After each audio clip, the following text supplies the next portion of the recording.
Hello, everyone, and welcome to MK True Crime. I'm Mark Eiglarsh, your host for today, and I am a former prosecutor, a veteran criminal defense attorney, an adjunct law professor, an author, and most significantly and most relevant, an avid pickleball player. Here's what we're going to be talking about today. Adrian Gonzales, who's a former Uvalde, Texas school district police officer, is charged criminally, not civilly, criminally. He's charged with 29 counts of child endangerment after 19 children and 2 teachers were tragically killed during a mass shooting at Robb Elementary back on May 24th of 2022. We're going to bring you up to speed and talk about whether charges should ever have been brought against him. Also, an Ohio couple, they were executed with their children in the other room, their young children. We don't know why, but we're going to talk about it and try to figure that out. So far, there's been no arrests. We don't know about any motives, no forced entry. This is a really intriguing case, and we're going to bring you the latest on that. And also, Maureen Callahan. We're very lucky to have this journalist, author, and host of MK Media, The Nerve. She's going to join us and give us insight, and hopefully she will finally give us a definitive answer as to why Alan Jackson left the Nick Reiner case. Maybe she knows. She's an investigative journalist. She should know. I don't know. Anyway, I'm really excited about this show, not just because that sounds good, but I really am excited about this show because my dear friend, veteran criminal defense attorney Jonna Spilbor. She is the founding attorney of Jonna Spilbor Law, and we're always bantering about. She's here with me. Jonna, hello. Hello, Mr. Eiglarsh. What a Happy privilege. New Year.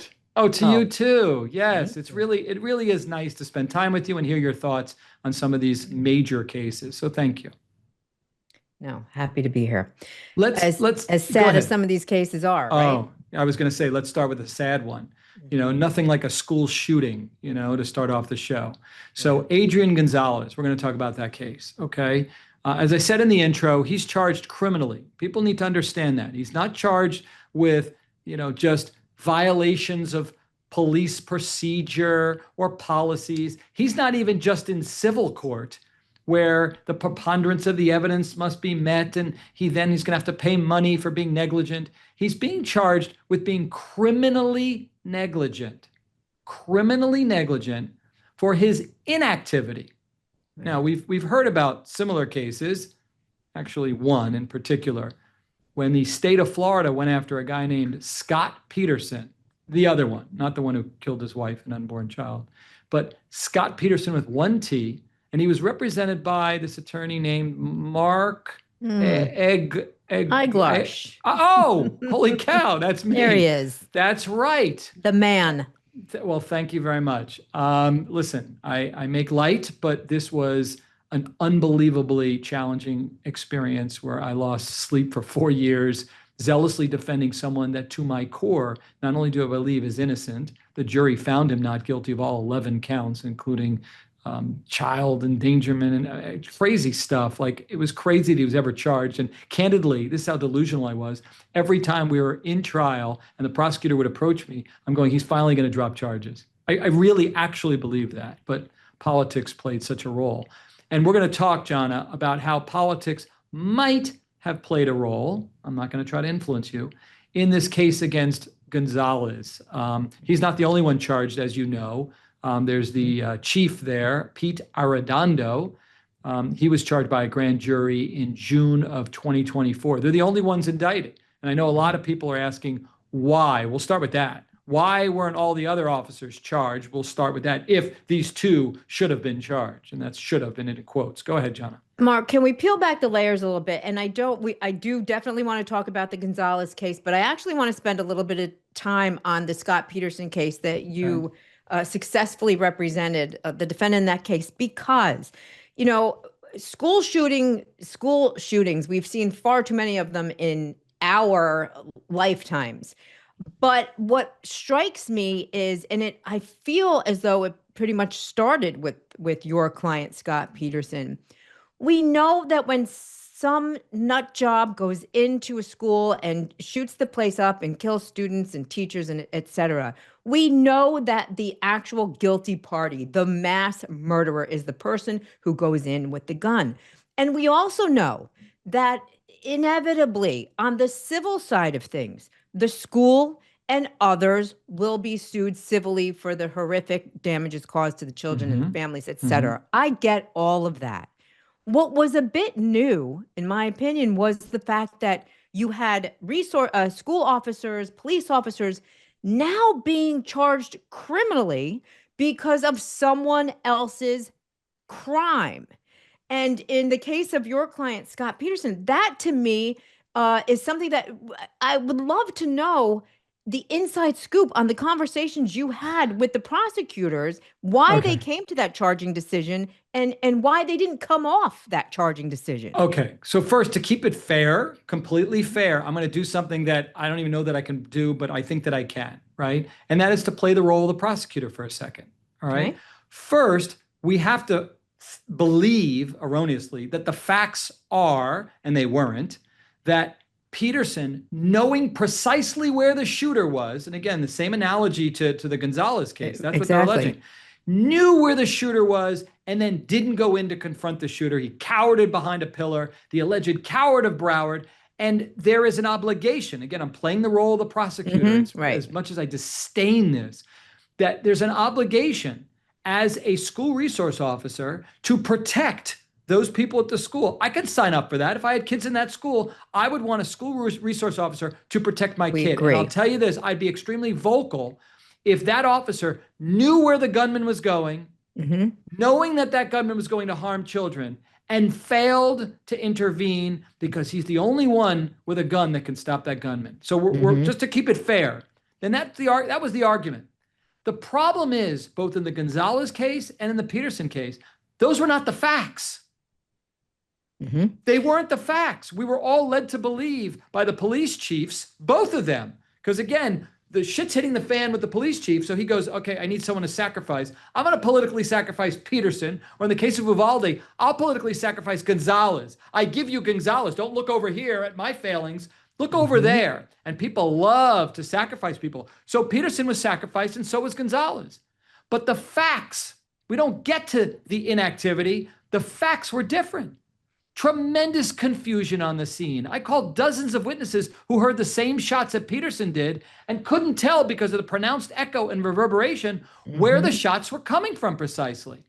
You know, when you hear that siren in traffic and you're like, should I pull over? Where's that coming from? Do I stop? Right. That's exactly what it was. So there were people who were closer to the shooting who said with certainty the shots were coming from outside, not inside a building. And worse, all the calls that the kids made from inside the building went to the Coral Springs Police Department.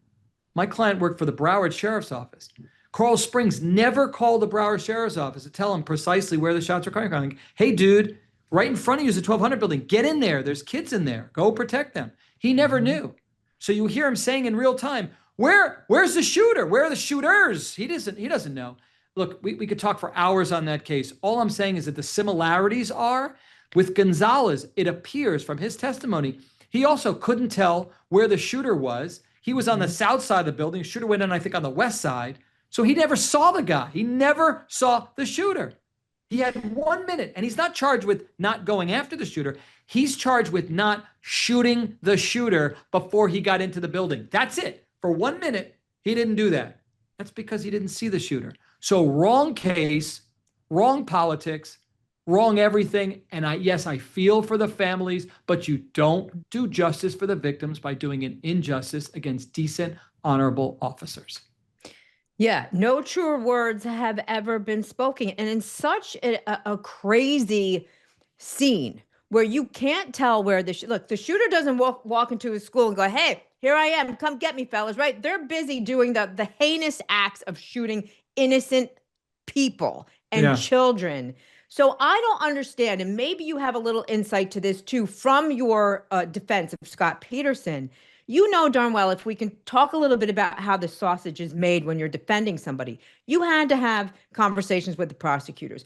Perhaps you got grand jury minutes. When you sit down with them, do you get an opportunity to say, whose decision was this to criminalize the officer's conduct when you know there has to be recordings of them. Every time a police officer does anything, they're typically being recorded, either voice, their body, whatever. They're being recorded. They would know ahead of time. The prosecutors, would know ahead of time who knew what and what they did. What happened to that evidence prior to coming to the grand jury? You know why I didn't ask, Jonna? Because I know the answer. You know the answer. It's politics. There were prosecutors who covered depositions during the 4 years that I was litigating this case. And they would tell me, yeah, just between you and I don't know why they're bringing this case. I never would have brought this case. So there were many prosecutors in that same office who thought it was ridiculous. But you have, again, parents who I still love. I do. I love them because they are living my nightmare. They lost their children. Right. I feel for them. Do you know how difficult it was? It's to this day, my heart goes out to them. I had to go to court and block them from getting what they consider to be justice because I wasn't going to let them sacrifice my client. I feel for them. And with that powerful force, they've made a lot of changes. They've done a lot of good. I've tried to donate to those charities. Some of those checks were sent back. I don't know why. It wouldn't take my money, but I believe in the causes. I understand that. But what I did not believe in is pushing an agenda of prosecuting my client and or other officers who were on the scene who just were set up for failure. The radios weren't working. Like in Uvalde, the radios start to fail. There's something called auditory exclusion. When your heart's pounding, you don't hear certain things. There's it'll come to me another term where you don't see certain things. You get tunnel vision. You know, to sit back and Monday morning quarterback these decent officers who are putting their lives on the line every day, who didn't say, by the way, oh, there's an armed shooter about to harm children. I can do something about it, but I really could use a donut right now. That would be great. I'm going to go do that. The minute that starts to happen, Jonna, we can have a discussion about whether you should bring criminal charges. It would be a different talk. But this is also why we have a civil side of things, because when you have situations where the radios aren't working or somebody didn't, the two police departments didn't communicate with each other, that's negligent and that's actionable and that can lead to liability. It doesn't necessarily mean it's criminal. And this case, the Gonzales case, Mark, is almost like wash, rinse, repeat of what happened in Florida. Let's hear a little bit about that. Let's see. All right. So SOT 1 is just a piece of the prosecutor's opening. And by the way, here's the problem, and we're part of the problem. We can't play the hours of opening and testimony. So everybody then, unless you're watching it live, you have to rely upon little snippets of stuff. And then you hear from the talking heads who spin it. So you don't really know unless you're in the trenches really looking at the evidence, as I was with Peterson. But again, here's a snippet of an opening statement, a portion of the prosecutor's opening. Let's listen to that. Was Adrian, was this his first day on the job? Was he a rookie? Adrian Gonzales was a veteran of 10 years. He'd been at the Uvalde Police Department for 10 years. He'd been at the school district for a year. He had thousands of hours of training. He went to compel training, which was active shooter training, which is pretty straightforward. When you hear gunshots, you go to the gunfire. He has been trained to go to the corner of a building and distract, delay, and impede the gunman while help is arriving. But Adrian Gonzales does nothing more than mic his microphone and tell other officers what's going on. So why are we here? When a child is in danger and calls 911, we have the right to expect a response. Well, he's right. Let's start with that. He's right on one point, and that is, somebody calls 911, an officer generally signs up to serve and protect and should go in. Got it. Unless, and then yada, yada, yada, what are the facts? But two things that he did and or said truly bother me. First, I want to get your opinion on this. You saw him like sniffling up and the tears. He did that for almost all his opening. How does that make you feel, Jonna? This is really tough because, I've been, as you have, we go against seasoned prosecutors all the time, and some really rough cases, right? Child abuse, murder, all that, really rough cases. I don't think in my entire career I've seen a prosecutor cry in opening statement. So my first thought, Mark, is this guy's full of crap. He's acting. He's acting. Although, Hold on. I didn't even think that for a second. Hold on. You may No? be right. He may be turning on the tears because his whole strategy is sympathy, sympathy, sympathy. We'll get to that. Right. But wow, I didn't even think that he might be faking it. No, I believe that the guy probably has a good heart.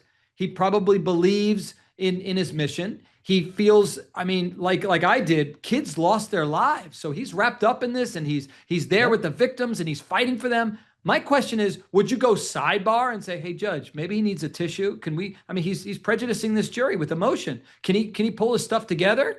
If a witness was crying, the judge would say, do you need a moment, ma'am? I'm just asking you, how does that make you feel as a trial lawyer? Yeah, I wouldn't like it if I were sitting at the defense table. Would I make even more of it by saying, Judge, we need to take a break here? Probably not. Okay. But you just live with it, right? You suck it up. I would mention it and maybe use it to my client's advantage. Got it. You cannot litigate this case. I could tear up right now when we think about all the children that lost their lives. And the fact that they're going to show autopsy photos in connection with this case. Are you kidding me right now? We'll get to that. Hold on. A couple other things I want to talk about. The other thing he says is, where I completely disagree, is all he did was get on his radio and alert them. First of all, that is the first thing they're supposed to do. If he heard shots fired and didn't get on his radio, then I would say, well, hold on one second. You're not doing what you're supposed to be doing. But he did, to his credit. So you check that off. Again, you're going after him criminally for doing nothing. He didn't do nothing. His alerting that there were shots fired then set in motion other responders, other things, lockdowns, things that should happen to protect the children. So that's number one. But what he left out conveniently was there's video, body cam video of this guy helping kids out of the window. He's in the hot zone. He didn't run away. He's helping kids out of the window. So he's saving their lives.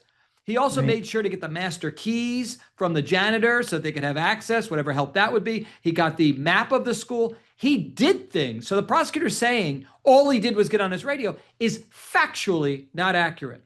Let's go to what the defense argued. Again, this is just a teeny bit of it. Defense attorney Jason Gross. See, there's two lawyers on the defense team, and it was very interesting to hear both of them go. Nick went second. Jason Goss, or whatever his name is, went first. Let's hear a little bit about what he had to say. From the time he first contacts Melody Flores to the time the shooter goes in the building on the side is about 1 minute. That's what we're talking about. It's about 1 minute. This isn't a man waiting around. This isn't a man failing to act. They're not going to prove that. But what they are going to do, I'll tell you, they'll talk about it too. What they are going to do is they're going to show you the worst things that you've ever seen. You will not come out of this trial the same person in your heart. And what the prosecution wants you to do is see that, see those horrible things, and get so mad at Adrian that you convict him. So mad at Adrian that you say, convict him because of this horrible thing that's happened. And I can't even describe it, what they're going to do. They're going to try to play on your emotions. They're going to try to do that. Brilliant, right? Brilliant. Yeah. To let them know, guys, I'm going to tell you what they're going to do. Here's what they're going to do. And you know what? First of all, and speaking to the lawyers, I was telling them, be prepared for that. They're going to do that. How about, what do you think about the argument? I watched the whole thing where the judge was saying, in response to the defense's motion in limine, that's what it's called, before trial, we don't want autopsy photos of dead kids being shown to the jury. But that's relevant, isn't it? Not if the defense is going to stipulate that they died. What's the relevance? So you none put the when there's probative value, right? And you weigh it against the prejudicial effect. We all agree there's a big prejudicial effect. What is the probative value? And the judge, what about the judge's ruling, Jonna?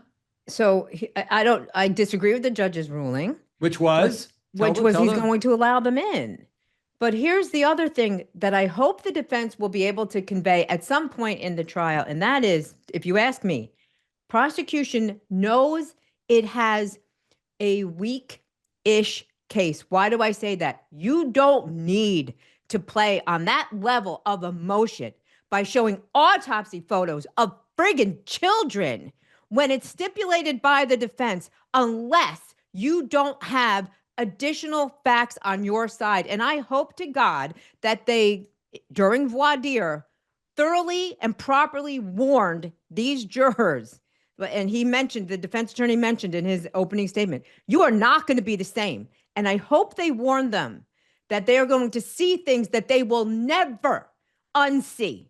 And I'm furious that these people have to see it for no good reason other than to bolster a case that tells me is not strong enough without having to have that kind of histrionic, dramatic, horrible, life-changing viewing by this jury. Okay, let's flip it around. Devil's advocate. You're the prosecutor. Be honest with me. You're the prosecutor. Mm-hmm. You got this case. You believe in it. You have blinders on. You believe this guy didn't go in. He's a coward. You believe the criminal charges are appropriate. You got victims' families who are banging on your door every day, wanting to move this case along. They're hoping for justice, pressure. The world is watching.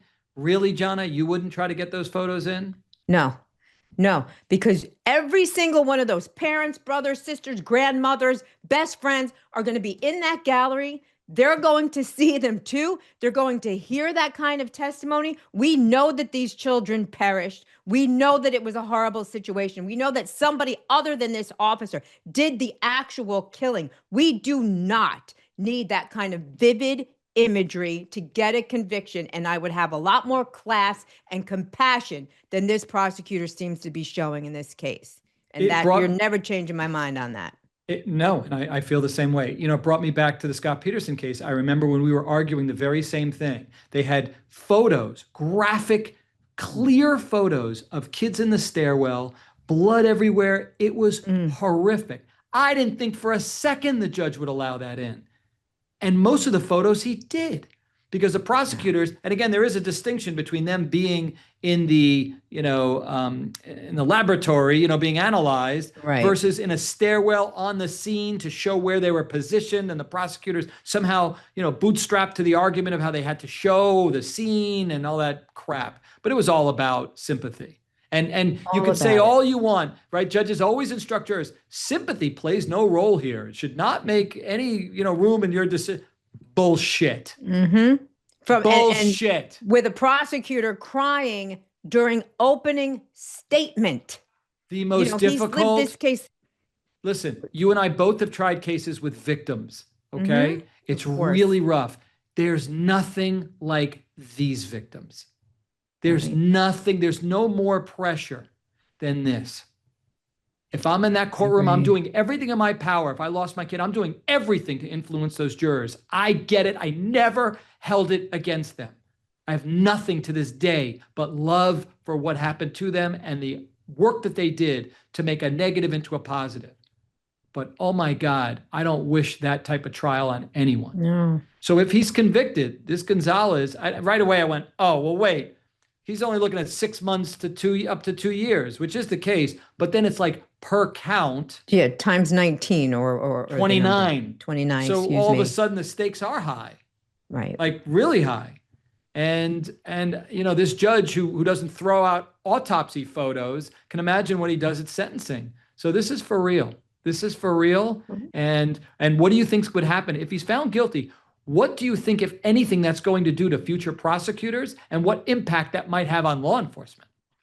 Well, it will set a horrible precedent, but let me also say we need to do better, however that's possible, to not have these mass school shootings, whether it's, 2 people or 29 people. We need to get better there. And it's hard to prepare for such an unexpected chaos. It is hard to prepare. And these police officers, I believe in my heart, most police officers are very good. And this man, Mr. Gonzales, who's standing trial, he took an oath to protect and serve. You don't think he's dying on the inside too? Oh. That he has to face these charges? You don't think he's dying on the inside? The 29 people died. You don't think that's killing him as a police officer? I'm sure it is. Yeah. And so how about I this, hope that Jonna? justice How about is this? served. Getting it wrong, meaning making mistakes, doesn't mean that you committed a criminal act. Right. Cops cannot be held up to perfection.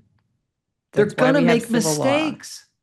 And if there's a doubt about something, it should err in the side of these officers. But again, I am not objective, obviously. I thought that I was. I still think that I am. And looking at the Gonzales case, I said, all right, Peterson is Peterson. Those are those facts. But I looked at the Gonzales case. I can't believe that they brought charges against him. But we'll leave it at that. We'll let the jury decide. Right. Extremely interesting. If your credit card balance is freaking you out after all the holiday spending, I mean, right? I have something that can save you money right now. You could cut your cell phone bill in half by switching to Pure Talk's Saver Plan. Just $20 a month for unlimited talk, text, and 3 gigs of high-speed data on Pure Talk's superfast nationwide 5G network. And as a veteran-led company that cares about giving back to those who serve, if you are active or former military or a first responder, you're going to save an additional 20% every single month. That's awesome. The easiest way to free up cash flow is to reduce your monthly recurring bills. Start by cutting overpriced wireless and consider switching to Pure Talk. Go to puretalk.com/Kelly and make the switch today in as little as 10 minutes. Again, talk, text, and data for just $20 a month. That's puretalk.com/Kelly, and you will save an additional 50% off your first month. Pure Talk, America's wireless company. All right, let's move on to the Tepe murders. All right, Spencer and am I pronouncing that right, Tepe, by the way? You like Tepe? That's how I've been pronouncing it. We'll go with that. All right. Yeah. Spencer and Monique Tepe. Let's see. So he, a respected dentist, 37 years old, and his wife, stay-at-home, 39-year-old wife, stay-at-home mother. They were found dead in their upscale Columbus, Ohio home. Now, Spencer's employers and friends, they made a welfare check because he wasn't around and he didn't show up for work. That was on December 30th. Right. They were found inside their home, shot dead multiple times. Monique at least once, apparently, and him multiple times. The murders happened sometime between 2 a.m. and 5 a.m. on December 30th. There's no forced entry that police observed, so suggesting that maybe the killer was let in. There were 9mm shell casings were found, but there was no murder weapon recovered.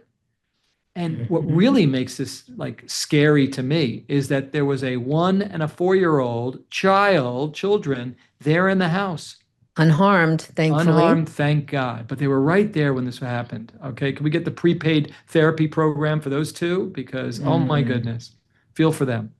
Yeah. Police are requesting surveillance footage from the public. So if you see this and you know anything about it, please call police. We need to figure this out.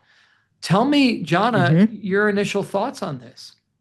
More importantly, who did it? So initial thoughts before I dove in was, well, this has to be a murder-suicide, right? Children are unharmed, no forced entry, middle of the night. We know that sometimes when couples are having a fight, maybe after they've had a little too much to drink, that's a prime time to have those arguments when the kids are in bed, but no murder weapon. So it can't be a murder-suicide without a murder weapon unless somebody else came in after the murder-suicide and took the murder weapon, which makes absolutely no sense, right? Yeah. Now, here's another interesting wrinkle when you dive into this case. I want to say months earlier, there was a 911. April 15th, Thank you. 2025, and we're going to listen to that call in a moment. I'll let you finish your thought. But April 15th, 2025. There we go. Tax. So maybe that's a link. Ooh, you just discovered something. At 2:45 a.m. Go ahead. Again, Tell middle us. of the night. Yeah. There's a 911 call. Yeah. And, sometimes when people call 911, when couples are having a fight, they'll hang up before they actually say what's going on. And then the cops have to call back, or they trace the call and they figure out where you are. Something similar to that happened when the cops called back this 911 caller, and all they got was this 911 caller, female, saying, "Oh, sorry, I was just having a little argument with my man." Let's listen to it. We got it. SOT 3. Great. Let's listen to it, and we'll talk about it and analyze it, see if it has anything to do with this. Go on. Hello? Hi, this is 911. We just got a hang-up call. Is everything okay? Yeah, I'm sorry. I'm okay. Are you sure? Yeah, I'm okay. Sorry. Okay, well, it sounds like you're crying. Do you need police, paramedics, or anything? No, I'm okay. I promise. I'm just emotional. I'm okay. I don't need nothing. Well, can I ask what had you call 911 in the first place? Like, were you having an Cause argument with me and my somebody? man got into it, but I'm okay, I promise. Did anything ever get physical? No. You guys were just arguing, nobody hit each other? Yes. Okay. All right, man. Well, I have the information Okay. here. I can go ahead and tell the officers to cancel heading over to your address there. Yes. If Yes, anything changes, I'm sorry. call us back. Okay. All right, I'm thank sorry. Wow. What a weird call, right, Jonna? Weird. What's weirder is Yeah. that dispatch 911 didn't send a cop to the location. Send a Was cop. it? Was it though? I was I debating. think so. You think? Mark, she's crying. She Right. sounds strange. She's Right. hesitating in her. Oh, is everything okay? Big silence. Yeah, you're right. In the abundance You of know, caution, you send someone, right? You send someone to do a welfare check. You send someone there. But the Right. other wrinkle is Yes. that apparently the brother or the brother-in-law of Yes. the wife is Mhm. saying that wasn't her. Yeah, That's Rob not. Rob Mislay says 100%. I know her voice, not her, right? Not her. Okay, So so what who is was it? this? Right. No, I need you to answer me. Tell me. We got to figure this out together. Well, okay. So, I mean, all right, here's one scenario. Yeah. The now late husband was having some sort of affair. Wife is not Goodness. around. This Maybe I call shouldn't have happens. asked you. All right, go on. Yeah. Where do you get that from? Scenario number 2, Right. they have house guests that are having some sort of argument that night, and the house guest calls 911, right? Okay. Scenario I got a number- third one. Go on. Scenario Go number on. 3, Yeah, it is yeah. her, and the brother-in-law is wrong, Right. but we don't know because they didn't send cops to the house. Tell me your theory. That's it? Those are the only 3 you got? Well, those are the 3 I got for now. I want to hear yours. How about number 4? It didn't really come from the house, but maybe like close by, it pinged maybe to the house, indicating that it was from the house, but it wasn't from the house. What do you make of that? You Has think nothing to do with this. 911, when they Something. called back, they got the wrong house? I don't know how all that works, but they, right? Like a cell phone pinged right near there and it got attributed to the house, but it's not really from inside that house. Well, then it would have made a whole lot of sense to send a car, right? Would have made a whole lot of sense to send a car and find out if they had the right house, the wrong house, what this person's name was, me and my man. And that's another thing, not for nothing. Do you call your husband or my man? No, my husband and I were just having a disagreement. Not my man. My man Yeah. is not a husband. And I could be, look, I could be wrong, but he's a dentist. They've got kids. My man, the father of my children, my spouse, something other than my man. All right. So gun to your head, sorry for the pun, but gun to your head, you have to decide what happened here. I need to know. I trust you. I like you. You're smart. You're intuitive. You know what the hell happened here. Okay. Final answer. This is it. And then we're going to compare the tape and we'll see. All right. Here's what could have When happened. we find out, we're going to hear what you have to say. What's your This, prediction? this is my total supposition. No additional facts. Just have Right. to make it up, pull it out Right. of thin air. Let's go. There had to be some sort of love triangle Oh. with the 3 of them, the husband, the wife, and another person Mhm. who got upset, very upset with the husband. That's why there are more bullet holes in the husband than in the wife. Couldn't leave any witnesses. Shoot the wife. Don't want to harm the kids. Out I go. That's it. Take my weapon. And that's it. Wow. Mm. Wow. You You're explain good. it. No. We'll see. No, I don't feel like it. I just want to All right. ask you All right. and not get sued for coming up with Well, crazy and I ideas. said, this is all, All you know what? We speculation. have a great guest coming on, and I love when she says, just my opinion. Right. I'm going to pull that from Maureen Callahan, just my opinion. Okay. Okay. And I thank you for that. All right, listen. Next, we have a very special guest. I'm excited to meet her, Maureen Callahan. She's going to talk about Nick Reiner's delayed arraignment. Why didn't that happen on Wednesday?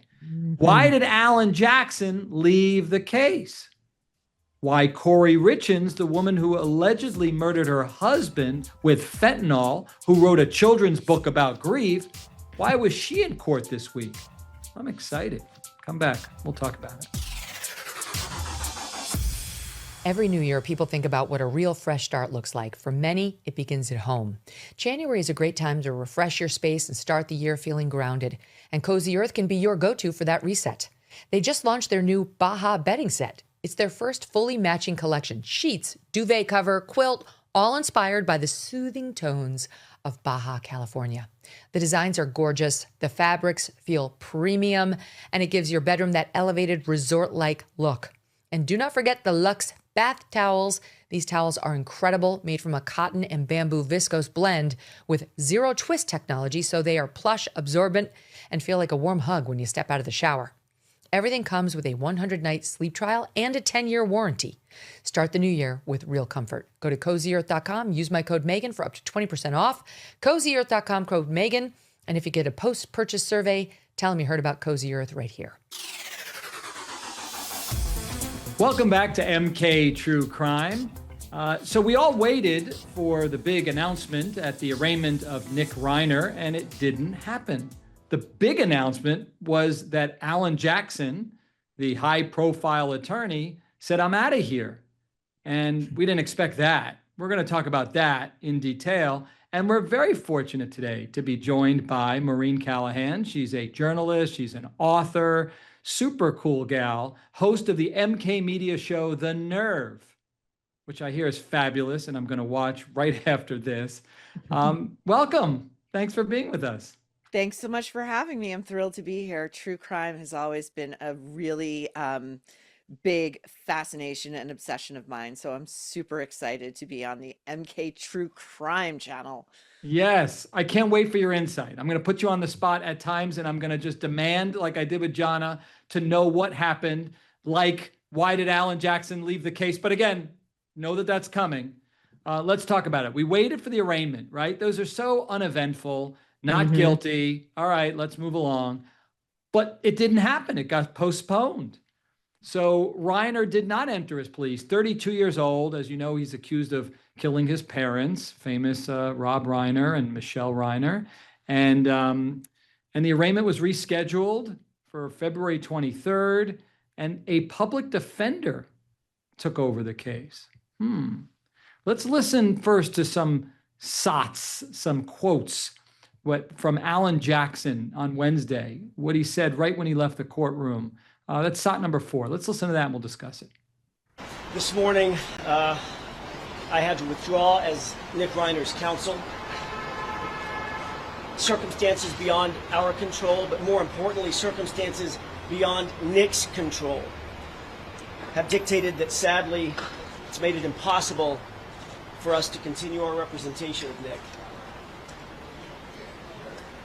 I'm legally and I'm ethically prohibited from explaining all the reasons why. I know that's a question on everybody's mind. We expect the public defender to step in. They've already been appointed and very capably protect Nick Reiner's interests as he moves forward through the system. But be clear, be very, very clear about this. My team and I remain deeply, deeply committed to Nick Reiner and to his best interests. Okay, Maureen, I've been eager to hear your thoughts. First of all, what are you hearing? We're all hearing the words, but what are you really hearing?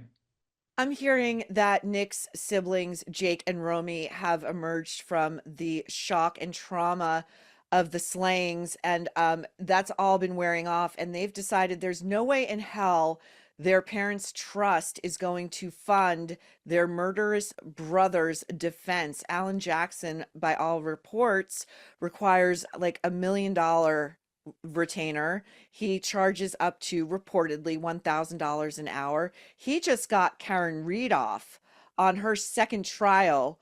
Karen Reed, by all accounts, is broke, and she had the public funding her with like a GoFundMe and all of that. So I think that Alan Jackson, I think that Nick Reiner just simply cannot afford him. If it were anything other than that, he would have rolled right over into hiring another high-profile criminal defense attorney who is not only well-versed in cases like this, but who, unlike the public defender who we saw speak after that, knows how to talk to the media and likes engaging with the media. If you notice even his cadence at that presser, I mean, he's dragging it out. He loves it. He loves the attention. Okay, guilty as charged too. I'm just saying, it's his moment, right? Yeah. All right, Jonna, I'm guessing that you think it has something to do with Mr. Green not showing up, and that's code for, we'll go sidebar and tell the judge I need a continuance because Mr. Green is not available, and we all know what that means. That's the cashola. It wasn't the money. It wasn't something to do with it. It was everything to do with it. Maureen is exactly right. And by the way, for those who don't know, Maureen Callahan's bullshit meter is like bar none. You hold the trophy for that. So Thank you. You got it right. And you're a self-proclaimed prosecutor. You're a true crime writer. You got that. You called it. You called Thank it. you. And I'm calling it too because I'm going to say this. I'm embarrassed for Alan Jackson. I'm embarrassed that he came out, with his swinging, member. And he was gonna do all these great things for Nick Reiner. Doesn't matter that Nick Reiner's, he's sick. He's got this. He's got schizophrenia. Terrible. And then all of a sudden, when the money doesn't arrive, it's like, we can no longer do the bullshit. You didn't get paid, and you don't know how to say it eloquently. And now Hold you're on. stage left. Excuse me, Mother Teresa Spilbor. Yes. You don't want to get paid on your cases? No, I do. Your team needs to be paid. He's not even from there. I he deserves to be absolutely do. paid, doesn't But he? guess what? Guess what, Mark? I handle that before I get in front of a microphone. Before, not after. But Maureen, there are times, as you probably know, where with the best of intentions, you move towards a case, you expect certain things to happen, and things change. Didn't you suggest that maybe things were a certain way and he believed he would get paid, but then things changed? It's a fluid situation, and then now he has to back out, right? Yes, that's what I think. And, listening to Jonna talk, it reminds me of that scene in Gone Girl where Ben Affleck's sister is like, you need to hire Tanner Bolt, played by the attorney played by Tyler Perry. So Ben Affleck goes to New York City and meets with Tanner Bolt, and Tanner's like, I've been waiting for you. You're the case I want to handle. And he's like, listen, man, I don't have $1 million retainer. And Tanner's like, don't worry, we'll work it out because I know on the back end of this, I'm going to get paid. I think that Alan Jackson also just sees that this is a loser. This is a loser trial. The best they can hope for is a plea of insanity. Right. And you would have known that beforehand, Maureen. You think that I don't know. Somehow? I don't know. I mean, maybe, but I think, the lore for an Alan Jackson, like you were saying, I think like some of the best lawyers are partly like really great actors, they really know how to deliver a soliloquy, a closing argument. They know how to, banter with someone on the witness stand and really read a room. And I think I think the lore of this trial was maybe too seductive in the beginning. Well, wait, do you think that's an interesting point, that somehow between the time that he signed up on the case, took the media coverage, then went to visit him, investigated the case thoroughly, because that's what he claimed he did, right? He within days, he's already now investigated the case thoroughly. And now he's saying, I need out of the case. And Maureen just brought something up that I didn't even think about. He then maybe thought this was a loser, and that's part of it, Jonna? You buy that?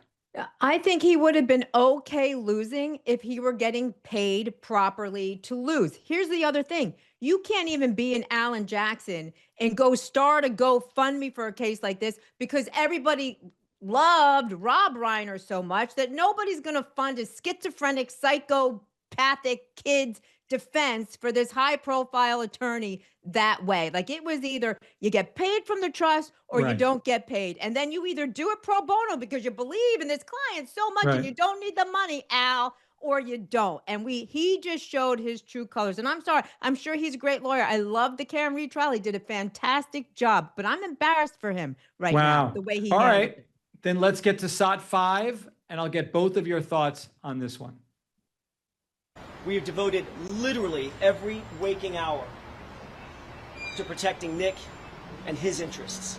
We've investigated this matter top to bottom, back to front. What we've learned, and you could take this to the bank, is that pursuant to the laws of this state, pursuant to the law in California, Nick Reiner is not guilty of murder. Print that. Print that. Right? Okay. Maureen, You know right? what? You know what you can't take to the bank? That retainer fee you didn't Right. get. That Print you me can't some take to the bank. $100 bills. Why you take that? All right, to the Maureen's bank? laughing. I want to know why you're laughing, Maureen. Because he's such a drama queen. Yeah. Oh, pursuant to the laws of this state. Let me rephrase that. Pursuant to the laws of California. I want to make sure that the white hot lights of the cameras are on me for as long as possible. And then he goes, you could take this to the bank, print that. Like, like we all want the hot goss from the Reiner, like but when he says, oh, he will not be found guilty of murder. It's like, we're not as dumb as he thinks we are. We know you're speaking legalese. Right. He probably won't be found guilty of murder. He will be found guilty of some form of homicide. It's just under whatever legal bucket they can get him into. Well, I have my thoughts on it, but I want to hear yours first, Jonna. When he said, listen to the words that he said, right? He says he's not guilty under the law. Like he didn't say murder. he's innocent. He didn't use the I word. You know what I'm saying? He's not guilty. I don't want to tell you what. Well, tell me what you think, and I'm going to jump in and tell you what I think. I'm eager to Okay, say. two things. Number one, you're quitting the case. Therefore, I don't give a shit what you think he's guilty of or not. Number one. Number two, I agree with Maureen, use that word carefully, not guilty of murder, because maybe he's already had a conversation with the prosecutors that, they're probably going to do something, voluntary manslaughter, because the guy's a psycho who was in between medications. And the third thing, and Maureen's going to appreciate this, Maureen, you need a celebrity lawyer portion of your program where you send them to the wood chipper, not just actual celebrities. Interesting. Celebrity lawyers who do this kind of crap in front of a camera. Wood chipper. I love it. I love this as a new target for we troublemakers over at the Nerve. Some people go directly from the woodshed to the wood chipper. And Jonna, you should be happy to know we're now going to institute a stump grinder for those remains, which will then go in a burn pile. Oh, Maureen. I'm nervous. I may wind up on her show in some quote because I've been there. We have to be exempt. All right, but listen. You all right, are. so You're I'm eager to exempt. share my thoughts, okay? Okay. I've done it because I know. I've been in his shoes. I've worn the fancy suit. I've stood there. I know what he's doing. Not guilty doesn't mean that someone's innocent. It means not proven. Every defendant is not guilty. They're the ones with the busload of nuns who saw him do it with the confession and the DNA. They're not guilty too until it's proven. So to me, as a lawyer, I'm like, nice trick. I mean, it plays well to the court of public opinion, Right. but not guilty means nothing. Secondly, though, maybe there's some truth to it. He believes that he was not, that Nick was not in his right frame of mind. That, he was absolutely sick. He's analyzed it. He doesn't even know that he did it. He was suffering from mental illness. It's not manufactured. He's not malingering. It's real. And he doesn't believe that under the law, he should be found criminally responsible. So that could also mean murder. that. And third, it could just mean, you know what, guys?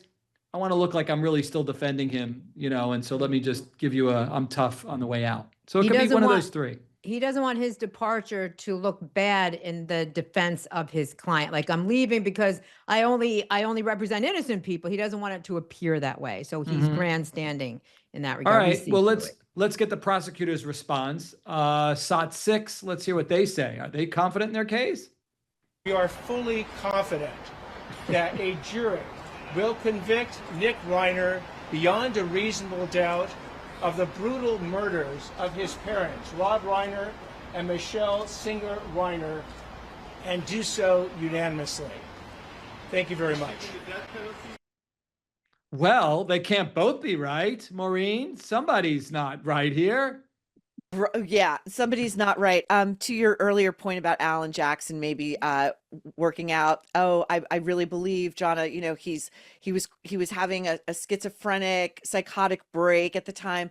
We've all seen the video of him before the murders. Walking away from the house after the murders, very calmly, going and buying a beverage at like a 7-Eleven very calmly. Right. You know, he went to this hotel on Santa Monica Beach, I think, and put up sheets to black out the windows. You know, the plan was apparently he was going to do a ton of drugs and maybe take himself out. The arrest, he didn't seem surprised to be arrested. I mean, it speaks of premeditation and trying to run and hide. So I just don't buy that he was having some sort of psychotic break at the time. As to the prosecutors now in this case, I am fascinated with the DA who's taking this on, who looked petrified before that bank of media and microphones. Like her name is we just talked about this on the show. Her name is Kimberly Green, I think, the aptly named Kimberly Green, who it seems has never dealt with the media before. Like the reporters had to say to her, "Lady, like you need to get closer to the mic. Like we can't hear you. There's traffic sounds that are washing you out." And she just looked so timid and timorous and like, yeah, we're gonna get him. You know, it's not a good table setting moment, I think. So Jonna, we've heard of a number of cases where people are so guilty and then they say, well, I was mentally ill, and they manufacture this stuff. But you would concede that he suffers from mental illness. So this goes back to 2020. He was diagnosed back then with schizoaffective disorder. He had schizophrenic symptoms, including delusions and hallucinations and disorganized thinking. You're going to have experts talk about that. So why is this completely bull? Why don't you think he's got a shot? No, it's not completely bull.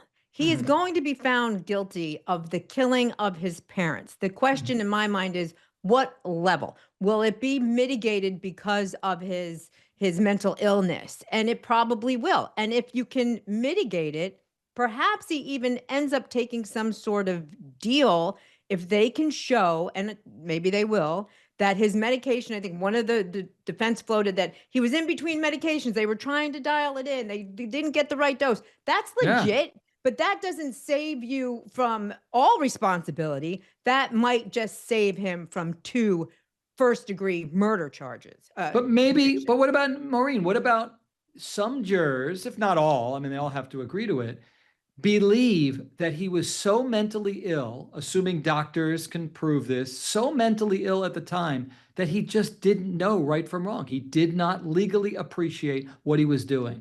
I mean, look, it works in a fraction of 1%. So you're not alone if you were to say you don't think that the jurors are going to go for it. But Alan Jackson certainly thinks it's viable. Both things can be true. He could be suffering from schizophrenia and on medication and between medications.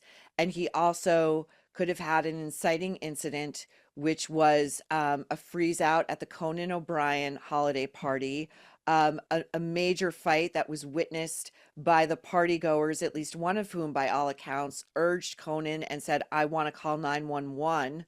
This is terrifying." A party at which Robb Reiner reportedly told at least one person, "I cannot believe I'm saying this, but I am afraid of my son. I think he could hurt me," and pieced together all the video evidence we've seen of Nick Reiner that night, calmly walking away and trying to evade capture, and make the argument that in that night, that moment, he knew right from wrong. He was filled with rage. And he waited for his parents to go to bed and go to sleep. He waited. It wasn't even like a crime of passion. You just said it. If it comes down to the details, you show me that he tried to evade capture, then, well, why? Why are you evading capture if you know that, if you think that what you did was innocuous, it didn't mean anything, it's not illegal? They just need to show one little morsel, and most jurors are not going to excuse a homicide. Right, Jonna? No, exactly right. And Maureen, you are a self-proclaimed prosecutor, but you are also a juror. That is exactly the kind of calculus a juror would do in a case like this. And we have to add in the fact that in that jurisdiction, Robb Reiner was beloved, and not many, I mean, other jurors won't be as familiar with his wife, but that doesn't matter. So he was well respected and beloved, and that's going to count for a lot in the prosecution and or defense of this case as well. Okay, so wait, Maureen, you had your mouth Yeah, I open. wanted You to wanna ask say you guys a point? Yes. question. Do you Yeah. what are the chances you think this results in a plea deal? What are the chances that you think that this never goes before a jury? 99%. Really? 99. Because here's why. Robb Reiner's kids are going to say, we don't want our brother to go to trial. We take a deal. Take a deal. He's sick. He's been sick for a long time. But Let's it's not take going to be a deal. good deal. I mean, But you you know have to what else, protect Jonna? society. No, it's going to be, let me explain. No, there's no way when you say deal, it's not going to be like, 10 years in and 10 years of probation. Oh, no. No, this guy is dangerous. Yeah. So Oh no, I completely agree. he would have to agree to something close to a life sentence. To Jonna's point, I also think that the Reiners would probably want a deal because a trial means family secrets come out. That was a very sick house. Yeah. That was a very, very sick house that revolved around the needs, demands, point. tantrums, and addictions of Nick Reiner.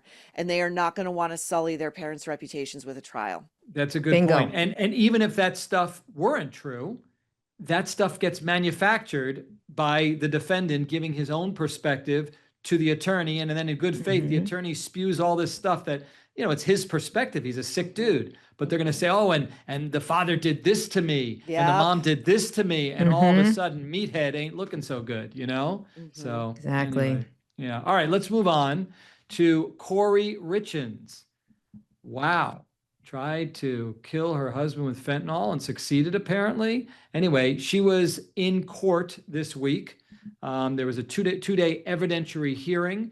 She, what's a Moscow Mule, by the way? What is a Moscow? She disguised it as you're a drinker, Jonna. You're an expert drinker. Come on, be honest. Yeah, right. Come on. It's the drink that they make in the copper cup.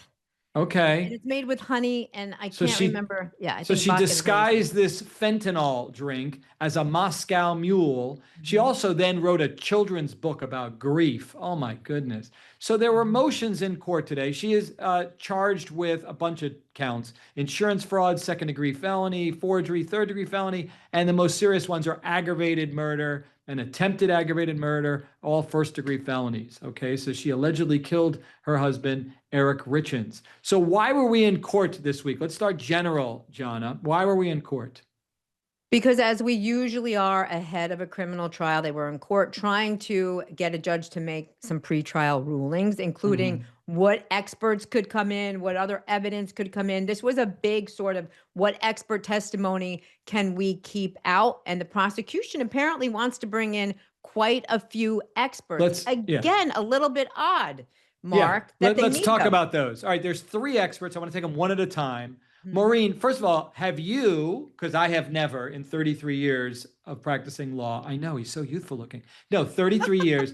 Tell me, have you ever heard of a pathway to violence model expert? What the hell is that? Do you know what that is? Oh, that's incredible new language. What an addition to the lexicon. So Yeah. we've got an on-ramp of gradual, my understanding is she's going for domestic violence as her defense.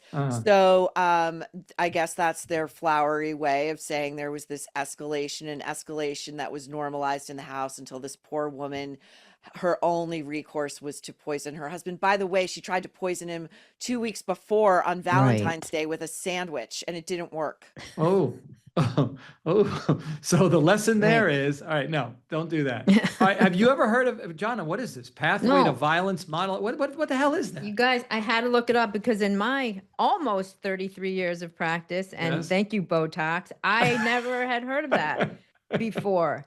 But it is, and Maureen got it right. It's like this, you know how you have the stages of grief? Apparently there's some sort of stages leading up to somebody who wants to kill someone, starting with grievance and then going all the way down to the 5th one is the attack. And there Doesn't are it stages start in- with leaving the toilet seat up too much? Because I think that's happening And- right now in my household. and No? leaving the socks on the floor, right? And the dishes in the sink. That all is part of it, Mark. Clipping the nails. Someone defend me on that. You have to clip your nails at some point. Come Oh on. God, not in front of anybody, please. Right. Okay. Ugh.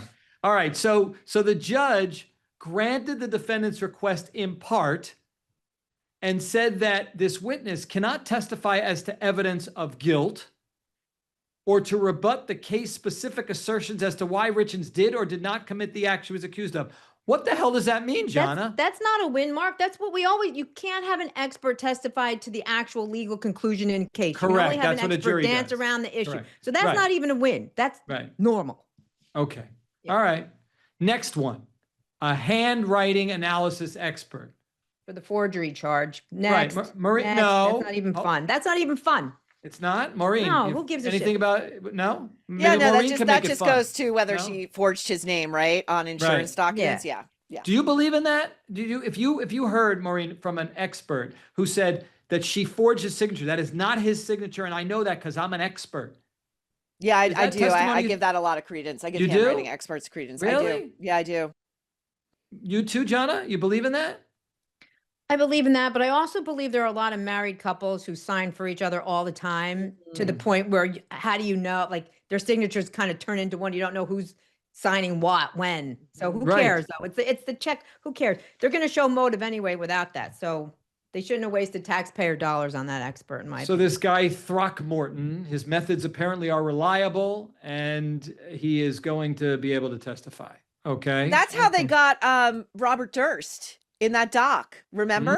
Mm-hmm. Remember the Oh. doc where they found the Beverly letters addressed to Beverly Drive? Right. That's how they got him. Right. Now there Nice. it makes sense. There an expert makes sense. Here, not so much. Okay. And then the final person was a domestic violence in the relationship expert, Sherry Vanino. And Jonna, what do you make of this?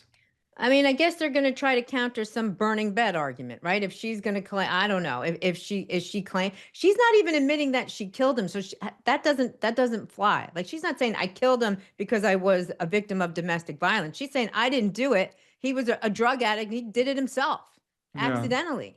Anything don't on that, know. Maureen? What do you think about the domestic violence relationship expert? I think it's smart that it's a woman. Mhm. And I think that Jonna, I didn't realize this, and I find it fascinating that she's going to not plead, but claim both that she was a victim of domestic violence. But that domestic violence, she's such a saint that she didn't even want to kill her drug addict husband who was beating her up and threatening their kids. He just did it himself. You know, it like strains, like don't insult our intelligence, please. Mhm. That's going to backfire. That's where she's going to jump the shark probably. And if she tries that.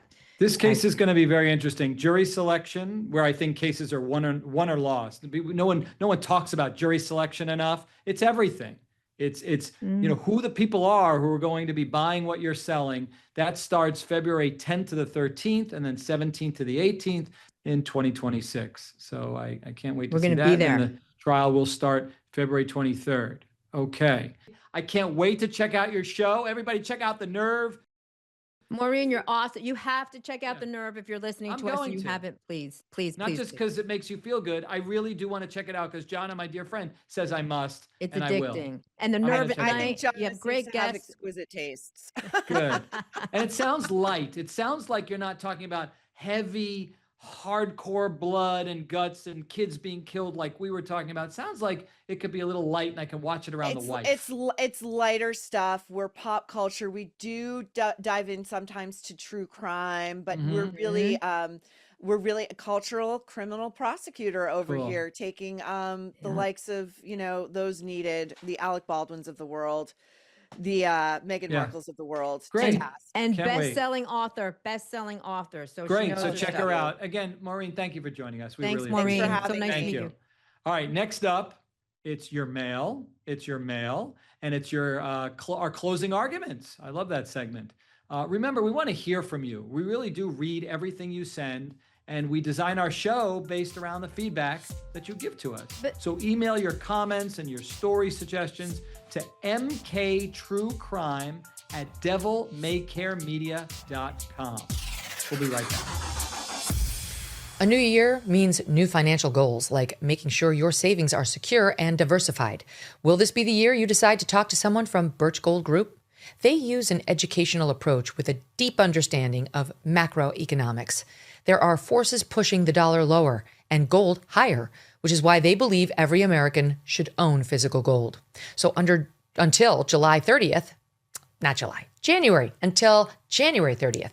If you're a first-time gold buyer, Birch Gold is offering a rebate of up to $10,000 on qualifying purchases. To claim eligibility and start the process, you just text MK to the number 989898.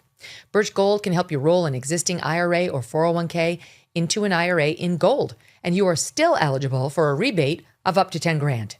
Consider making right now your first time to buy gold and take advantage of a rebate up to $10,000 when you buy before January 30th. Text MK to the number 989898. Claim your eligibility today. Again, text MK to 989898. Welcome back to MK True Crime. We love getting your emails. We read them all, and we definitely design the show around it. And we've got a wonderful one from Mary over the holiday break. And Jonna, why don't you read that one? You got a wonderful one from Mary over the break. Mary, okay. Just tell me, what is your grandmother's name, Mary? Okay, listen. Mary said, and thank you, Mary, from all of us. I'm only teasing. She said, I love listening to the show.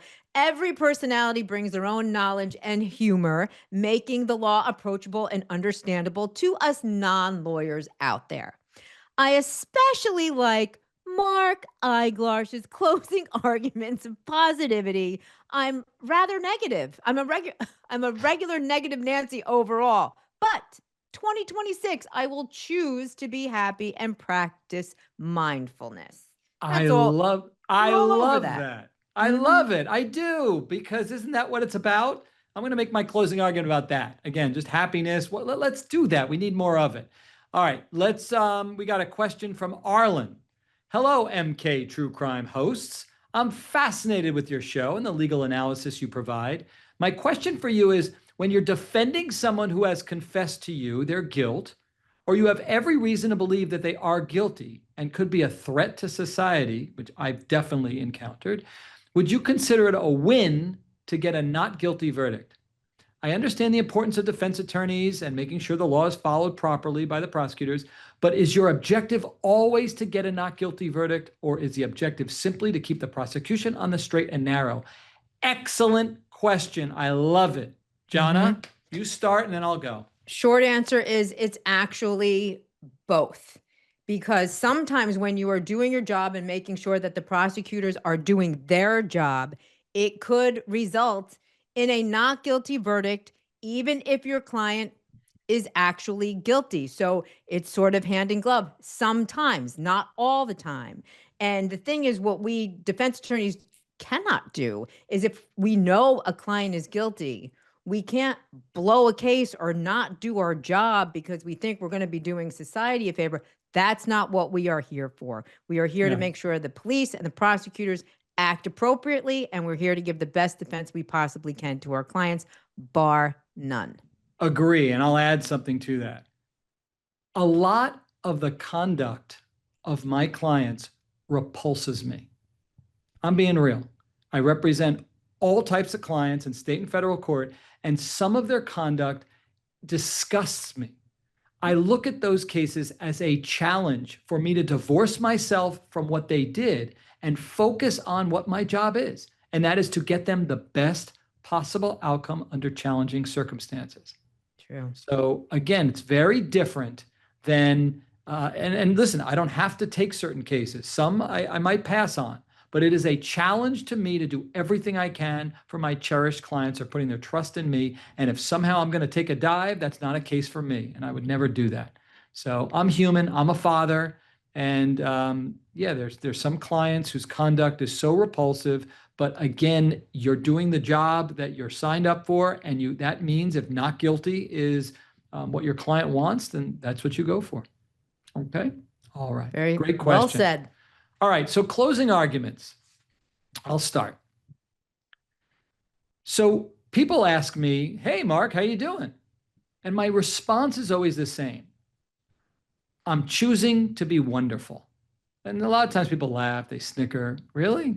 What I'm doing is I'm reminding myself that in every single moment, I have a choice. I can choose to be miserable. Oh boy, I've done that before. Or I can choose to be happy. Aristotle said, take charge of your thoughts. You can do what you will with them. I believe in that saying that came way before all these iPhones and all this modern technology. And that is, at any given moment, we can choose what thoughts to embrace, ones that serve us well or ones that don't. I don't take every bit of food on the buffet line. I take what I like and I leave the rest. Similarly, when my brain, who I call Biff, is sending me thoughts that do not serve me well, I take only the ones that work for me and the rest I let go. That's happiness. It doesn't always work for me, I assure you. I embrace sometimes thoughts, oh, Mark, you're not going to win this trial. Oh my God, that guy just cut you off in traffic. You need to give him what he deserves. Oh my goodness, my wife is doing this. Oh my God, that judge, that prosecutor. And then I step back and go, hold on, change your thoughts to change how you feel. We all have very limited time on this earth. I'm not being a Debbie Downer. It's just true. Even if you're blessed to live to 100, 110, 120, time goes like this. I don't have the luxury of choosing thoughts that don't serve me well, because that's going to put me in a stinking thinking mentality. It's not always easy. It's a practice, which is why every night I make sure I write my gratefuls. Throughout the day, I'm writing down my gratefuls. I try to get into an attitude of gratitude to change my thoughts, to change how I feel. So for those who this resonates with, that's wonderful. I hope you choose to be happy. For all those this doesn't resonate with, that's okay. You can have your misery back. Mark, can I add something to that? Because Sure. you wrote a book on this very subject, I which I did? read, interviewed you years ago on it. It's a fabulous book. So Oh. even though Mark is being all froofy and barefoot right now, it's a good concept and a great book, and I appreciate you for that. Thank you very much. It's behappybychoice.com. And yeah, it's a short read and you'll love it. All right, I'm not here to plug the It makes a lot book. of sense. I always love your closing arguments. Can't wait to hear what you have to say, Jonna. Do it. Okay, so no tank tops, no shorts, no flip-flops. These three phrases strike fear in the hearts of nearly every single defendant, litigant, party, or petitioner who enters the hallowed halls of court. At what point in our nation's jurisprudence did we need to remind the public that they are entering a court of law, not a cruise ship, and need, therefore, to lose the sweatpants? I'm in court every single day, and some of the outfits I have witnessed on the parties, defendants, and litigants are real head scratchers. It's very frustrating for a self-proclaimed shoe whore like me to sit idly by watching fashion faux pas after fashion faux pas parade up to the bench, each one a fresh kick in the eyeballs. I've even considered lobbying to make leggings unlawful everywhere except yoga establishments, but then figured I'd have a lot of social media mom groups putting a bounty on my head. But today, I'm not here to complain about that. I mean, look, if you want to wear a windsock over a onesie to your traffic ticket trial, go right ahead. Instead, I'm here to complain about what my fellow lawyers of late have been showing up to court wearing on their backs and feet, for that matter. Now, look, I practice in New York. We have seasons. It gets wet, it gets cold, it gets snowy. I get it. But for fuck's sake, please do not show up in court looking like you just finished shoveling your driveway. Muckluck, snow pants, the whole nine. Just because the temperature is hovering around 33 degrees, okay? I'm not saying we need to revert to the white wig era of the 17th century. I've never been a fan of that either. But as an officer of the court, can you at least try not to pull a pair of khakis out of the dryer, pair them with an elbow patch sport coat, and think no one will notice or care that you look like you practice law out of a van down by the river? The number of young male attorneys who buy an off-the-rack suit and forget to unstitch the flap of their jacket, forcing me to obsessively stare at their backside while resisting the urge to jump up and rip it apart, is another pet peeve. But at least they're trying to look as if the pesky court appearance is slightly more important than the mucking of their chicken coop. Kudos to them. Look, our clients pay us big bucks to assist them in making decisions, sometimes huge, life-changing decisions. They deserve legal counsel who has his or her shit together. The very least we can do is look the part. It's been said, dress for the job you want. As I gaze upon a gallery full of tiredly dressed attorneys, it appears the job they want is DoorDash driver. Nothing wrong with that if you are a DoorDash driver. But when you're an attorney in court representing clients in serious situations, here's a better idea. Dress for the job you already have. Love it. Thank So you. needed to be said. I knew you would on. appreciate that. Totally. And I'm thinking both the lawyers and the defendants who are wearing the pot leaves and the pink flamingo with one leg lifted up and who farted on the t-shirt. Like, what are you doing? La, la, You're la, la, being la, la, la. judged. I know.